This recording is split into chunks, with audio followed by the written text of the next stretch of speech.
টি-20 বিশ্বকাপে সুপার 8-এর রাউন্ডে 20টি বিঘ্নিত ম্যাচে বাংলাদেশকে 8 রানে হারিয়েছে আফগানিস্তান। ঐতিহাসিক এই জয়ে আফগান দল সেমিফাইনালে উঠেছে। প্রথমবারের মতো ওডিআই বা টি-20 বিশ্বকাপে সেমিফাইনালে উঠেছে আফগান। এবার 27শে জুন তারা মুখোমুখি হবে দক্ষিণ আফ্রিকার। দ্বিতীয় সেমিফাইনালে ইংল্যান্ডের মুখোমুখি হবে ভারত। আফগানিস্তানের জয়ে বিশ্ব চ্যাম্পিয়ন অস্ট্রেলিয়াও প্রতিযোগিতা থেকে বিদায় নিয়েছে। আফগানিস্তানে তালিবান শাসনের কারণে রশিদ খানের সঙ্গে দ্বিপাক্ষিক সিরিজ খেলতে অস্বীকার করেছিল অস্ট্রেলিয়া। ঐতিহাসিক এই জয়ের পর তালিবান শাসিত আফগানিস্তানের বিদেশমন্ত্রী আমির খান মুত্তাকি জাতীয় দলের অধিনায়ক রশিদ খানকে অভিনন্দন জানিয়েছেন।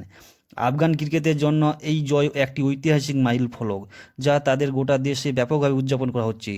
বিদেশমন্ত্রী মুত্তাকি ভিডিও কলে রশিদ খানের সঙ্গে কথা বলেছেন। গোটা দলকে অভিনন্দন জানিয়েছেন তিনি। বাকি টুর্নামেন্টের জন্য শুভকামনা জানিয়েছেন তিনি।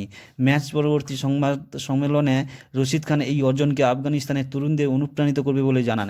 রশিদ খান বলেছেন, আমি মনে করি আমাদের বিশ্বকাপ সেমিফাইনালে খেলা আফগানিস্তানের তরুণদের জন্য দারুণ অনুপ্রেরণা হিসেবে প্রমাণিত হবে।